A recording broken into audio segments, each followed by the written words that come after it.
Yo, what up everyone? I'm Rahim here, owner of Rappin' and Snackin', coming at you with another installment of my weekly playlist.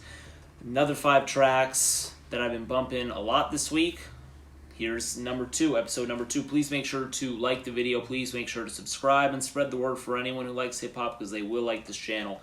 So, my first, my number 5 of the week that I've been bumping this past week would be from the Dogg Food album, right here, by the Dogg Pound, 1995, Death Row Records.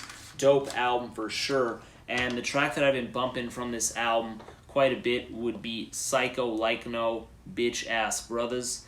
And this song really, what ended up happening was I was listening to my library on shuffle, just seeing if there's some songs I hadn't heard in a while, and a track from the Dogg Food album popped up, and I don't remember which track it was, but whatever. It prompted me to re-listen to the album because I hadn't done that in a minute.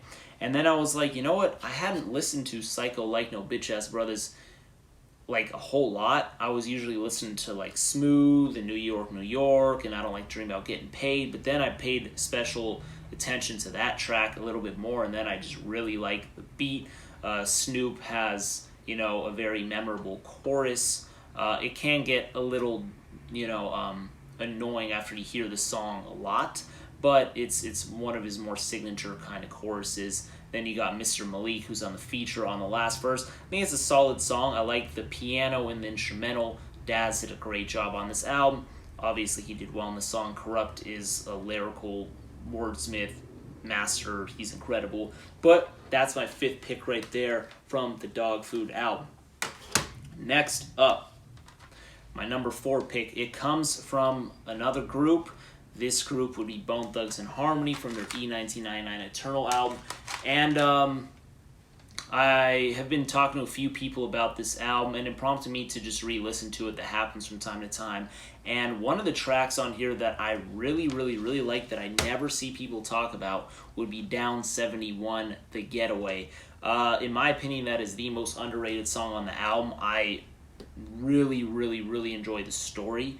DJ Unique did a good job on the production aspect of the track. And then on top of that, I think Busy, Lazy, and Crazy do excellent execution on this. So first off, obviously, you have the intro, which is basically Busy Bone being sentenced to death row or to death by electric chair, if that's what they say. So, yeah, to death row, and then his death is by electric chair. And you hear Busy Bone spit off his verse, and then Lazy and Crazy Bone want to bust him out of prison. So this is just a really dope story track. And the funny thing is, when you think of Bone Thugs-n-Harmony, you do not view them for their storytelling. You don't view them for anything like that. Typically, you usually go for them for incredible flows, some dope melodies, some dope singing, and just really great execution from a lyrical aspect. But, a lot of people don't quote Bone Thugs-n-Harmony. You don't see them on, lyric boards and things like that, just because a lot of people just vibe to their music. However, don't sleep on Bone Thugs. They do have dope lyrics as well, and especially on Down 71, The Getaway. The story that they tell on this is awesome. Lazy Bone kills it. My personal favorite is the anchor on that song, and that would be Crazy Bone. Big shout out to Crazy Bone. His verse is immaculate, and on top of it being so great, what I really think sets this song up better than so many others on the album, which is a stacked album, by the way, would be all the effects and weapons you hear on the song. Crazy Bone is basically talking about mayhem. Lazy Bone's talking about weapons as well. And then you hear weapons blasting in the background. And that's just an excellent job from the production aspect of it. I think the producers on the album did great. And for sure, Down 71, The Getaway has quite a bit of special effects on it. And I think that really enhances the song. And then it goes to like the ending where it's a little more where they're just saying St. Clair, like that. And I think that was cool too. But man, Down 71, The Getaway, if you haven't heard that in a minute, or if you're like, I don't even remember that song, it's one of the ones that didn't stick out to me, please make sure to listen to that. It is, someone's beeping, it is incredible. Really, really, really good song, Bone Thugs-n-Harmony. Next up, I've been telling y'all I'm on a 3-6 Mafia mission, so some of these playlists may have a bit of 3-6 Mafia in them. I mean, I'm just telling y'all the truth as I'm listening to songs that I'm listening to a lot. This is an album that I had been listening to actually more a few months back. However, I'm re-listening to it, or this song had popped up on my 3-6 Mafia playlist, and actually it's not, I just realized it, I'm not even trying to, this is a pure coincidence. Bone Thugs and 3-6 Mafia have their verses this week. They're going to battle their hits for hits, and I didn't even intentionally mean to put Bone in or behind 3-6 Mafia, but I guess it just happened. I just realized it. With that being said, from this album, The Unbreakables, I have been listening to Dangerous Posse a lot. In my opinion, 3-6 Mafia has some of the best Posse cuts ever. Mainly because their production is really top-notch. When it comes to producers, Dr. Dre would be my favorite. DJ Premier is one of my favorites as well. And then you just get a bunch of other just incredible artists, whether it be RZA or Havoc or Alchemist or Madlib, etc. I think DJ Paul and Juicy J do not get their credit, and they are incredible. So the reason why their Posse songs are so great are, one, because of them, and two, because they've always had so many members, right? Whether it's the original 6 members from 3-6 Mafia, or they go to the Hypnotized Minds camp, or even before the Prophet Posse camp, and then, the Hypnotized Mind camp did change, right, throughout the years. So they've always had a bunch of voices to tackle a track together. I think Dangerous Posse is one of the more underrated Posse cuts. Now that I'm thinking about it, I should probably do a breakdown of my favorite 3-6 Mafia Posse cuts, because they have a ton, and I'm not kidding you, most of them are really, really, really good. And Dangerous Posse is definitely a dope one. I think you should check it out if you haven't heard it, or if you haven't heard it in a while. But Dangerous Posse from this album. And that tees me up perfectly for the next song, which is also by 3-6 Mafia, that I've been bumping a lot this week. And I've been bumping Most Known Unknown a lot this past couple weeks. So I can really choose a few songs. I didn't want to oversaturate the video with this album, though, so I kind of split it up. Last week I had Stay High. This week I have Half on a Sack. Now, Half on a Sack is an incredible song, and 3-6 Mafia is actually one of those groups that pretty much raps about what they do. I've heard from a lot of people, and I've just seen a lot of things that pretty much prove that 3-6 Mafia is not bullshit.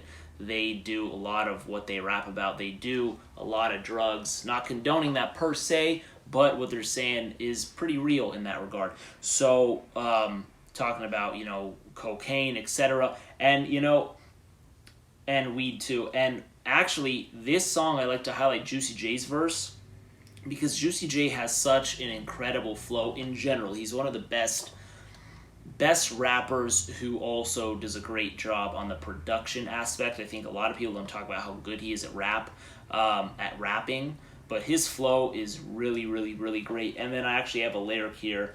I didn't want to butcher it, but on Half on a Sack, which he is the first verse, he has a great lyric where he mentions cocaine Blaine, that's my dog, called him up to house this slut, and then he goes on. And it's very important to note that his lyrics, they know the one of the big things about the 3-6 Mafia is they're not the sharpest in the lyricism department, but they do know how to highlight their strong points. They know how to make themselves look at the best as they can, right? So no one's gonna, like I said, quote 3-6 Mafia for their lyrical prowess, right?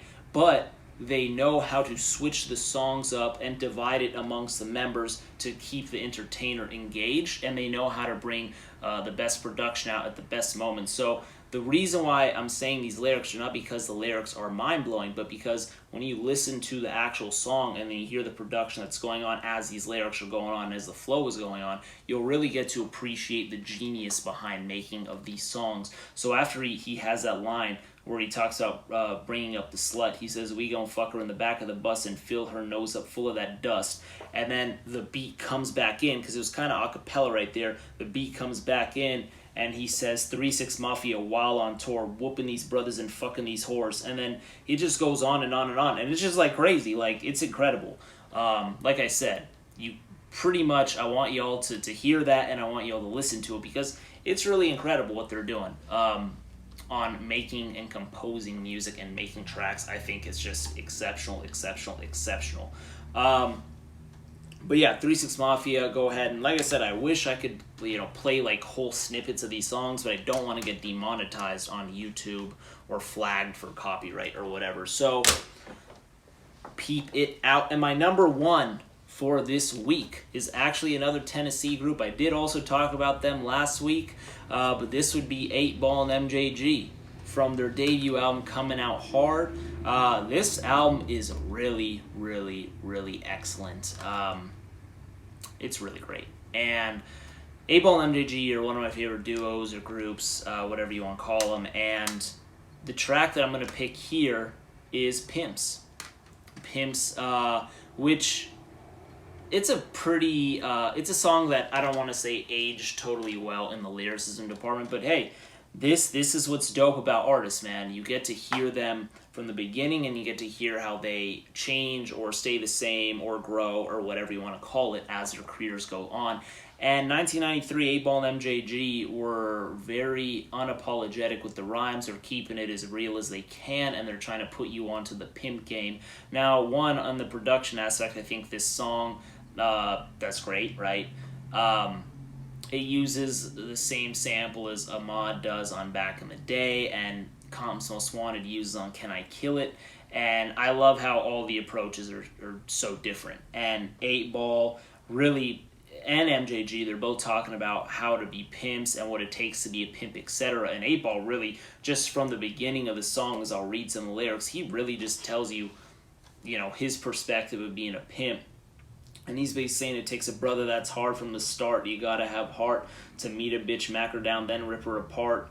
It's all in the game. A brother can't change. If you can't break a bitch, then your game is lame, man. And then, so he's basically saying that you need to be hard. You need to be able to break down a bitch, right? That's how he's saying it. And he's kind of breaking down the pimp game. Whether you like to hear that or not, it's the story that he's talking about. So I think 8 Ball and MJG do a great job on this song of breaking that down.